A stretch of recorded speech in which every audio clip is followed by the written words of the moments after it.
Alright, let me just check the camera settings. Looks good. So, last weekend I decided to head deep into the Cascade Mountains for some solo camping. Just me, my gear, and the giant silent woods. I've always found a certain peace out there, a quiet that you just can't find anywhere else. I'd hiked for most of the day, found this perfect little clearing by a stream, and started to unpack. That's when I got that feeling. You know the one I mean. That primal sense of being watched. I paused, scanning the dense tree line. Nothing, just the wind whispering through the pines and the gentle burble of the water. I shook it off. Probably just a deer, I told myself. It happens all the time. So I laid out the ground sheet for my tent and started piecing the poles together. It was a new tent, one of those fancy pop-up kinds, but the instructions might as well have been written in ancient Greek. I was fumbling with it, getting a little frustrated when I heard a distinct sound behind me. Not a deer. It was a heavy twig snapping. Loudly. My heart jumped into my throat.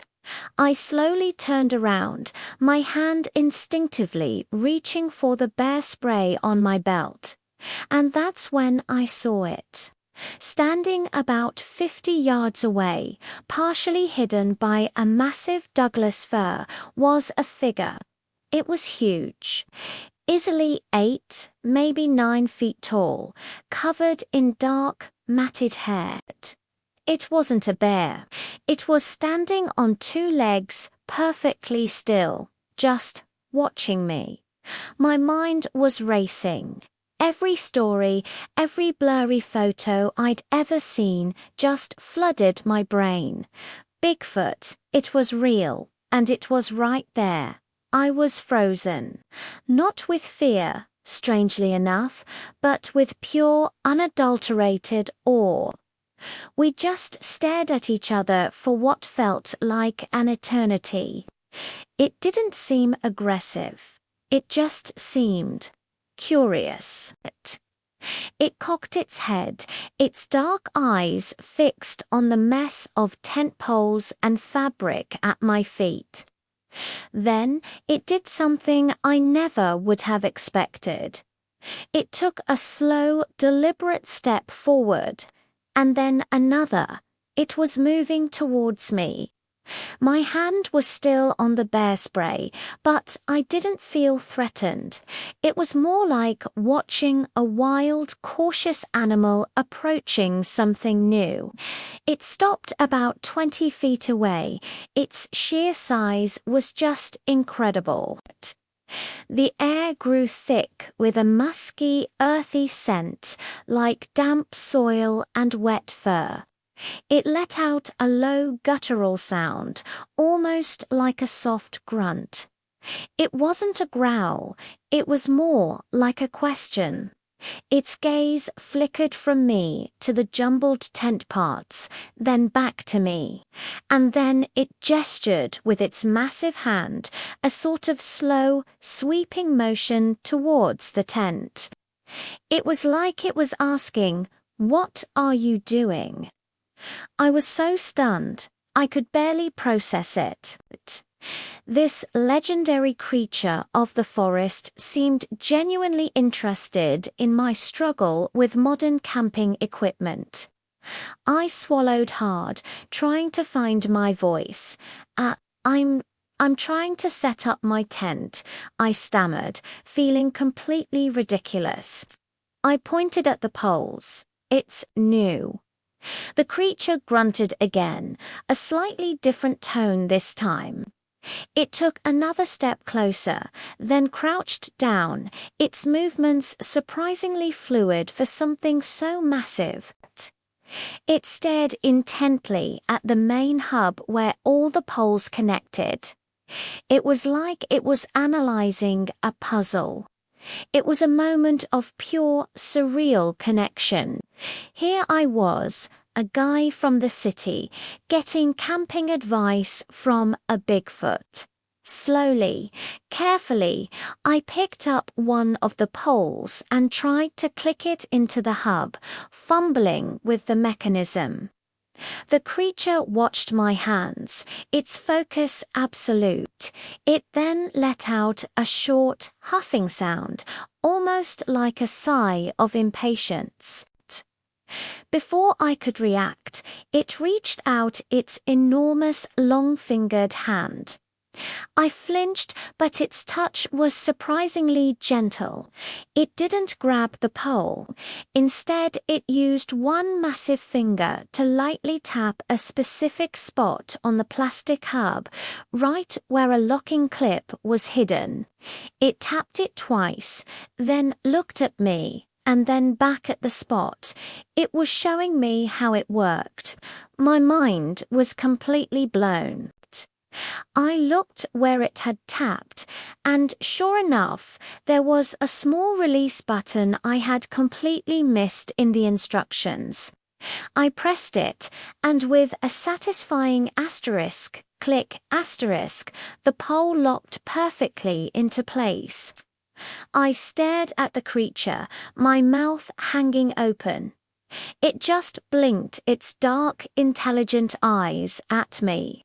It knew it had figured out the mechanics of my tent just by watching me fail for a few minutes. This wasn't just some dumb animal. This was a thinking, problem-solving being. I managed to get the other poles connected, my hands shaking a little from the adrenaline. The creature stayed crouched, watching my progress with that same intense curiosity. It was like having a very large, very hairy, very quiet foreman supervising my work. Once the frame was up, I started to pull the fabric shell over it. This was the tricky part, trying to stretch it over the frame without tearing anything. One side got snagged on a pole joint. I pulled, but it was stuck fast. I let out a frustrated sigh, and that's when the truly shocking part happened. The creature stood up to its full height, casting a giant shadow over me and the half-finished tent. It let out a series of low rumbles and clicks, a complex sound that was almost like speech. I had no idea what it meant, but then it walked around to the other side of the tent. It bent down, and with a dexterity that seemed impossible for its size, it gently took hold of the snagged fabric with its thumb and forefinger. It didn't pull, it just carefully worked the material back and forth, wiggling it free from the joint with the precision of a surgeon. The fabric came loose. The creature stood back, looked at its work, and then looked at me. It had just helped me. It had understood my problem, analyzed it, and physically assisted me in solving it. I was speechless. I just stood there, looking at this incredible being who had shown me more intelligence and empathy than some people I know. I finally found my voice and whispered, "Thank you." I don't know if it understood the words, but it seemed to understand the sentiment. It gave a slow nod, a gesture so profoundly human it sent a shiver down my spine. Then, just as quickly as it had appeared, it seemed to decide its work was done. It gave one last look at the now standing tent, then at me. It let out one final, soft hoot, a sound that felt like a farewell.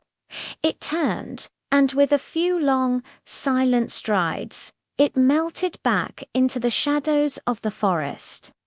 One moment it was there, a towering, solid presence, and the next it was gone. The woods were silent again, except for the stream and the wind. It was as if the whole thing had been a dream. But it wasn't.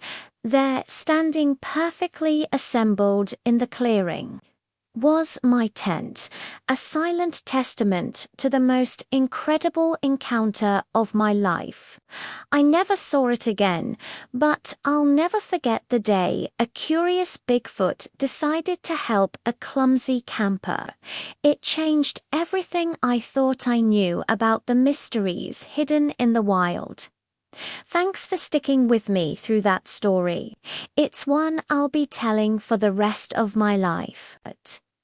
If you have any similar experiences or just enjoyed the tale, drop a comment below. I'd love to hear from you.